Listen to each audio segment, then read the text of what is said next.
The InMotion P6 is the fastest electric unicycle ever built with a theoretical top speed of 93 miles per hour.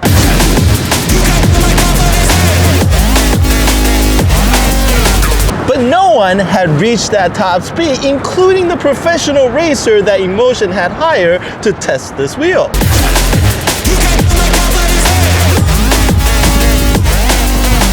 And this week, I'm gonna ride this crazy wheel and see exactly how fast I can go on the InMotion P6. Roll the intro. Like and subscribe if you enjoyed the video, and we'll be BFFs forever. First, a quick shout out to Alper from InMotion for sending me this P6 for review purposes, but as usual, my strange opinions are strictly my own.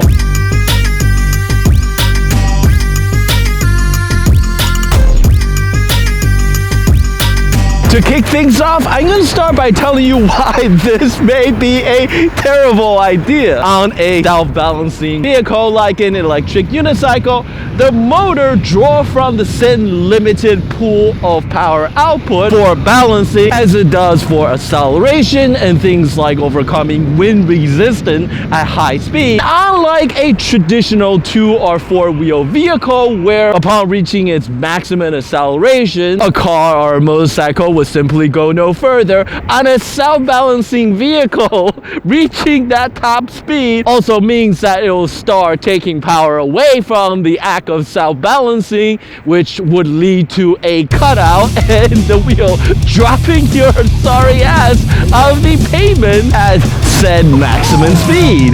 And if that's not reason enough, here are the InMotion racers. Young, strong, slim, and far more aerodynamic and better looking than I am. And if the professional racer can't quite hit that top speed, then the chance of my crummy, slow, fat ass pulling this off is just about zero. Finally, there is the very simple fact that it's not exactly sane for a reasonable human being to attempt to hit speed that would exceed legal highway speed limit on a vehicle with just a single wheel. But that insanity is exactly what makes the InMotion P6 as exciting as it is. To explain, you have to understand that ever since I started riding an electric unicycle years ago, they never had quite enough power to keep up with the riders. Early EUC are prone to cut out even at lower speed, and even now with high voltage wheels, they're still limited in less than optimal conditions. I had a recent cutout right here on First Avenue. I was riding my Lynx with about 50% battery and feeling rather hyped since I was listening to good music, which was mistake number 1. And when a Corvette sped by, I decided that I was gonna race the guy, and that was mistake number 2. I swung around its rear to the left lane where I had an open lane, leaned in hard, and the wheel immediately cut out. Car behind me slammed on its brake, and a girl come running out screaming. And honestly, I think she was way more freaked out than I was, and despite being a bit scuff up, I had to calm her down. But the point being that riding an EUC at a high level had always been about the delicate balance between pushing acceleration and speed as much as you can without exceeding its maximum output. What some would call riding the dip, as in pushing the motor to the very edge of cutout so as to extract the maximum amount of performance you can. And this is the fundamental reason why the P6 is as exciting as it is. By doubling the amount of maximum motor output from 10 kilowatt to 20 kilowatt, you also get twice the headroom for whatever crazy shit you had in mind. And let me tell you, you can accomplish some absolutely bonkers stunts with that much power. A friend recently asked me why you would need speed that high in a city when you barely have enough room with the constant traffic and all. Well, with the P6, all it takes is a single block and you can hit 50 miles per hour easy.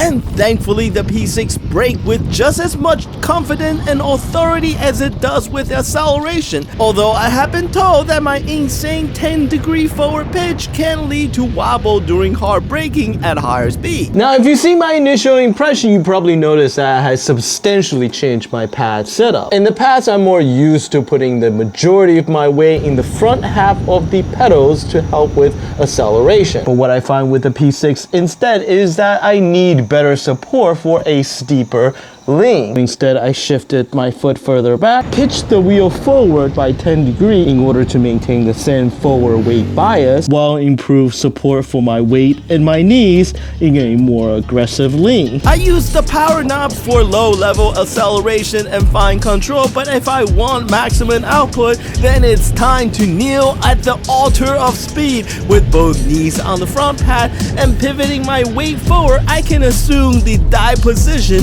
and things go from fast to insane very quickly. To be clear, I think I can torque the wheel just as effectively with the power knobs alone, and as a matter of fact, I ride my links without any front pads for the same reason, but a steeper lean is required and it is easier to stabilize with the added surface area the pad offers, as well as having the wheel between your knees. To see how well this setup will work, why don't we do a little ride through our favorite cutout tunnel and see how fast we are able to get.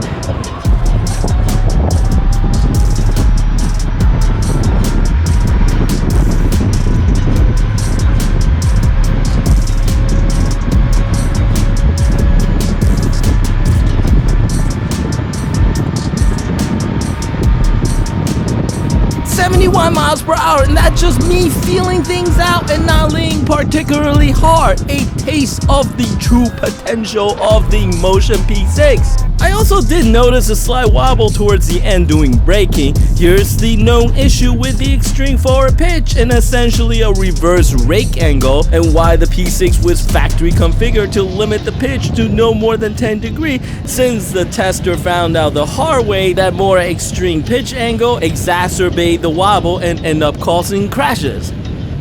But for me, the instant access to insane acceleration far outweigh the extra care required for braking. This aggressive stand is also helpful out in resting.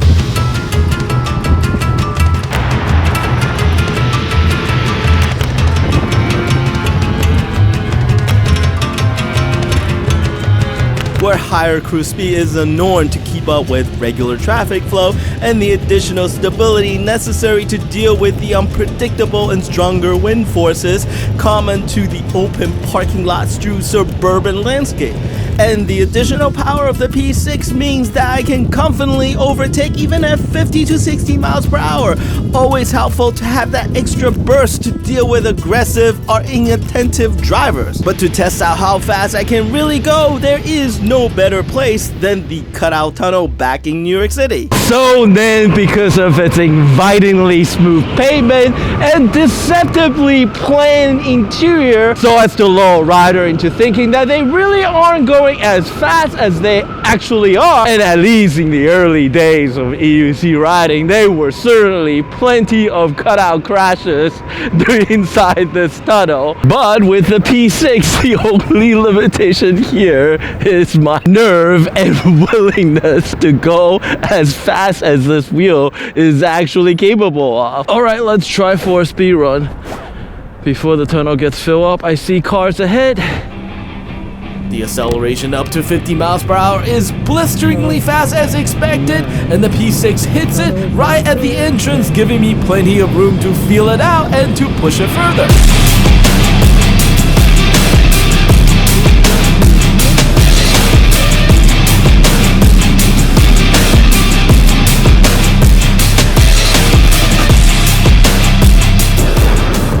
That was 69. I was not at all trying to push it because, as you can see, the tunnel is not clear. This was on a late Friday night and probably not the best timing, since the First Avenue tunnel was still seeing plenty of traffic and I have to wait patiently between each run for the tunnel to clear all the way through.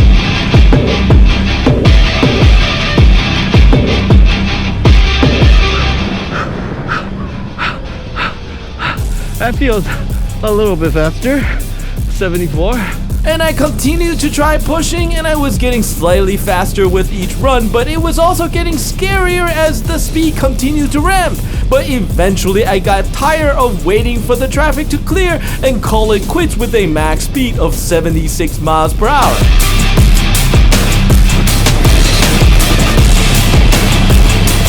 Alright, I'm gonna just straight up and admit that I got scared. I mean, there's no other excuse. On that last run, I had a clear tunnel. I knew I had a clear tunnel. I could have leaned in further, but no. 2/3 of the way in, I sit down and then start braking because I was scared out of my mind. I just had never gone so fast on a unicycle before. I'm both excited and a little bit annoyed at that wasted opportunity. I definitely want to come back and try this again.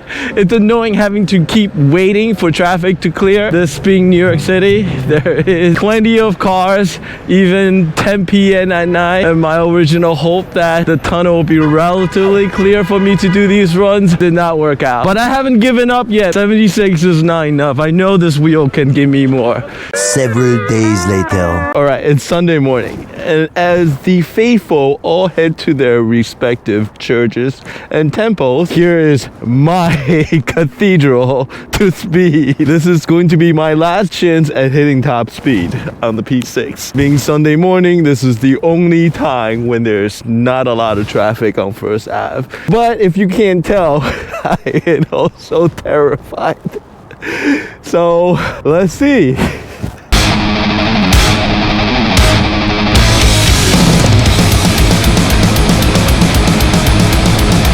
The tunnel was clear for me and I was able to quickly rack up more runs, but my progression slowed past 76 miles per hour. The P6 remained stable, however the tremendous wind force at speed means that I have to constantly make micro adjustment with my stance and even my hand position to maintain stability.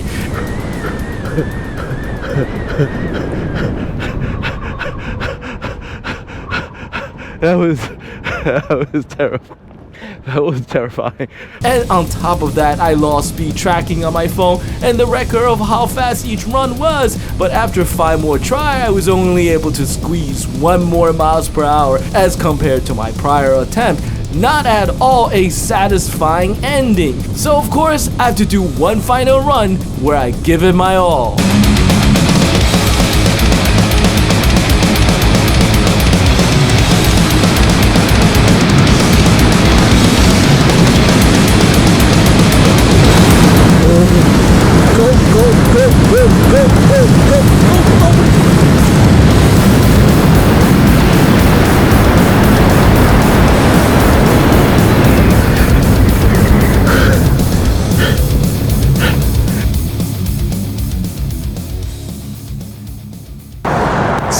What do we learn? At just 0.7 miles per hour short of my 80 miles per hour goal, I both desperately wanted more time practice riding the P6 and at the same time excited and scared of the prospect. But unfortunately, this marked the end of my time with the demo and the start of the long and painful wait for the production P6, which I had ordered with my own money to ship. The other note on the controversial topic of range: 6 quarter miles run through the cutout tunnel at full output, so 3 miles consume 10 volts, which translates to a rough range of about 20 miles if you were to ride at highway speed the whole time. Not that any sane person will be doing that. I do have to say that range very much has to do with how you ride this wheel, and the fact that the InMotion P6 is basically a fire hose of kilowatt power output means that you would very much likely to burn through its battery pack far quicker than anything else. And yes, you can ride it at a more reasonable speed and get significantly better mileage, but that really isn't what the InMotion P6 was created for. This is a wheel that bends the very reality of what is physically possible,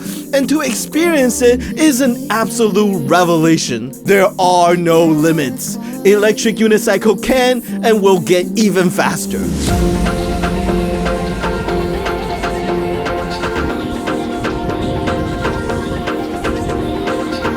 Shout out to my supporter on Patreon. Please check out the link in the video description below if you enjoy and like to support my work. And as always, as much as we all love electric unicycle, the only way for us to get better wheels is to grow as a community. So tell your friend, teach them how to ride, and get them hooked. Until the next video, thank you.